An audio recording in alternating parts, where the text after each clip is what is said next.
Another new member of Conference USA this season. No stranger, though, to Conference USA. Of course, we're talking about Louisiana Tech head coach Skip Holtz. Skip, good to have you with us here. Oh, it's great to be here. Also joining us today, one of the stalwarts of the defense, Enemkpali, whose sister plays at the University of Texas, who is his big sister. Not little sister, big sister. Big little sister. Big little sister. Yeah. Skip, we'll start with you because you're no stranger to Conference USA, winning back-to-back conference titles in 2008, 2009. What's it like to be back? Well, it's exciting to be back. You know, a lot of the administration is all the same, and it's great to see a lot of the people that have kind of been staples here with this conference that have made it what it is. But there's a lot of new faces around the table, a lot of new schools and a lot of new coaches that are there. But I think it's going to be a great fit for Louisiana Tech, and I'm excited to be back as part of it. The fact you have a point of reference of the conference, you've been to a lot of places. There are some new teams, obviously. Right. Does that help as you come in? Well, it helps a little bit with the familiarity of it all, but I think, you know, for our players, it's all going to be new for them. You know, I've been here and been in some of these arenas and venues, and from that standpoint, it's going to be nice. But I think the stability of the conference is the thing that I'm so excited to get back with the 6 bowl tie-ins and the 80 games on television, and the great friends at Fox and CBS have been to the conference, and so I'm really excited about it. Okay, you had a great season last year, obviously 9-3, but you don't return a whole lot of defensive players. As one of the leaders of the defense, how much pressure does that put on you?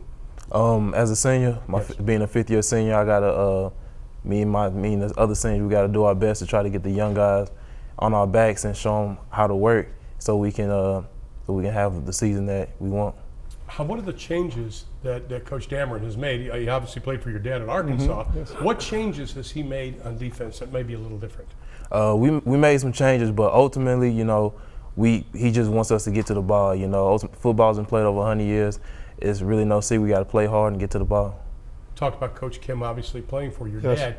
What was his point of emphasis when you brought him in and he said, Coach, we got to do this, this, and this? Well, I think his experience was one of the things that really excited me, being a defense coordinator for 13 years. And I think when you look at the winner of Conference USA, 4 of the last 5 winners have led the league in defense. And I think that's where we really need to make some improvements and make some strides. And I think that's going to fall on the seniors, as IK was talking about, the seniors and their leadership and what they're doing to adapt and adjust, and kind of really the open arm approach that they've had, and like, what do we got to do to get there? And I think it's really unique in that you're walking into a program that has had a lot of success for the last couple of years, and they've won a lot of football games, but the hunger, the mindset of these football players is really a determined type of mindset, because defensively I know we want to get a lot better, and offensively we have an awful lot of new faces that are going to be on the field. I think everybody knows that Coach Dykes obviously pushed the tempo. Will you push it as much? And what changes would you make? Well, we will, but we're not going to do it all the time. I think we also have to be able to protect the defense. We've got to be able to protect them and make sure that they're not out on the field. There are a lot of advantages to running the up-tempo offense, but it puts a lot of stress on your defense, and I think the two of them have to work together. And there's going to be times that offensively we'll go up-tempo and we'll go high energy, but it's not going to be just about how many points we can score. It's about making sure that we can outscore our opponents with the offense and the defense working together. If there's one thing I think you have to circle is you have to replace 4 or 5 offensive linemen. Yes.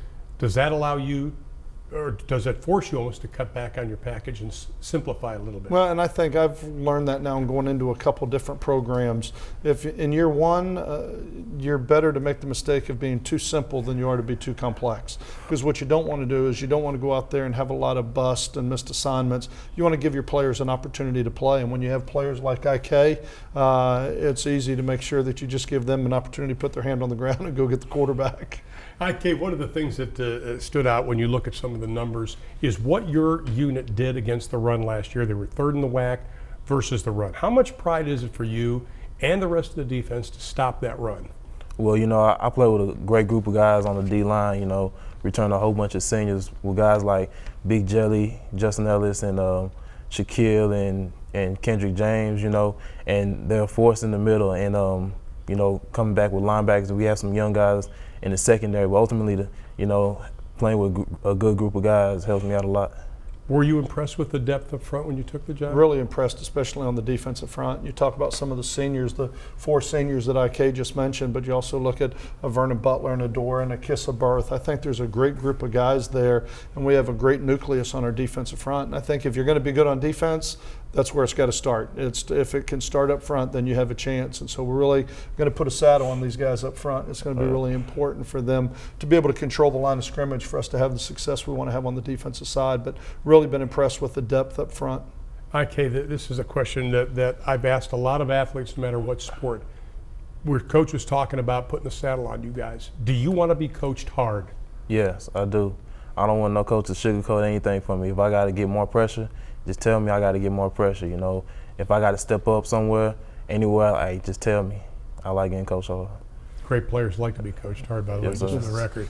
Your quarterback situation. Yes. Give us a little capsule of it. Well, I think Scotty Young is a young man that was from the state of Texas. He was recruited by Mike Leach, right? Yes, he was, and ended up transferring in, and he sat last year, so really hasn't played any college football, and he's going into his junior year. But I think he had an excellent spring. You watched him grow and mature and develop. Sometimes when you're sitting out, I mean, you take a back seat because you know you're not playing and you're not very vocal. But to see the way that he's matured here in the last 6 months as he's kind of been given the reins of the quarterback position and what he's done with it in the spring, I've really been impressed with the way that he's progressed. And having a new quarterback and those 4 new offensive linemen, a lot of new faces at wide receiver. You know, the one thing that will be nice is to have guys like Kenneth Dixon and Tevin King back in the backfield. You mentioned Kenneth Dixon surprised a lot of people, rushing for over 1,200 yards last year. Yeah. I think that opened up a lot of people's eyes about him. Well, and breaking Marshall Faulk's freshman touchdown record and some of the things that 27 he was able to accomplish. And I think he just plays a game with a great passion.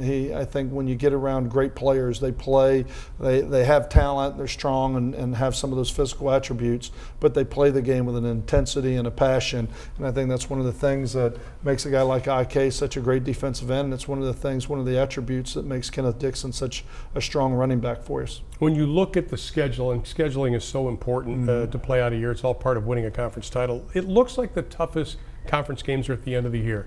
Right. Is that a blessing in the fact that it'll give your guys time to get their feet set? With that many new players, I think it will be, and having the opportunity to play at NC State and at Kansas early, I think will be great experiences us for playing on the road, and there's a lot of things that we can learn from that. You know, you want to have a strong out-of-conference schedule, and that you want to be tested, but you also want to get some of your players some experience. And once you get into the conference, the one thing I learned about Conference USA and being in this conference is there's great balance from top to bottom, and there's a lot of really good football teams. And so I don't think we're going to be able to look at it like we don't need to be at our peak until the end of the year, but I certainly think the more experience that the Scotty Youngs and a lot of these new players that are going to be on the field will certainly help us for all the experience that they can get. You've probably been asked this question hundreds of times, but everybody obviously knows your pedigree. Right. How are you different?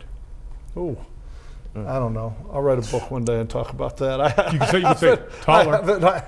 I haven't sat down and probably really looked at it from that standpoint. Taller. Yeah, I like taller. I like taller. Taller would be a good answer. I've been really blessed to be around some great coaches, but to have the opportunity to coach with my father for 10 years, to have him come in, and he was the spring game, and have the opportunity to come in and watch some of the scrimmages and give us the view from 30,000 feet, I think has really been beneficial, really been helpful. This is for you, IK. You know, we talked about your sister obviously playing basketball for the University of Texas. Right. Who wins one-on-one? I'm gonna say me. I know she got all that coaching. coaching. I call her and ask her that? Yeah, you can call her. She's probably gonna say she's gonna win, but I can't let that happen. Did you have spirited games, the two of you? When you played? Yeah, we used to go to the court all the time and just go at it and stuff. You didn't get physical with your sister. Yes, I did. Yes, I did. Why you think she is where she is? Yeah. How excited are you about this season in Conference USA? I'm really excited. Especially not having to travel way across the nation to get to games and stuff, having closer games, and just playing new teams. New competition. And one final question. It has nothing to do with football. Okay. You've got one of the most famous graduates who is a superstar now, in Phil Robertson from Duck Dynasty. Yes. Right Pretty down, impressive, huh? Right down the road in Monroe. And I think we've had some great alumni come out of that school. When you look at the Terry Bradshaws and the Willie Roofs and Robertson's the Hall of bigger Fame than players. Bradshaw. No, Robertson's bigger than Bradshaw. But when you look right now at what the Robertsons are doing in Duck Dynasty, I'm a huge fan. I'll tell you now, I'm a huge fan of this show. I really enjoy it. Well, let's hope your season is happy. Yes, I'm with you 100%. You'll be cooking and peanut oil this year. That's right. We'll be back with more Skip. Thank you, IK. Thanks for being with us. Back with more after this.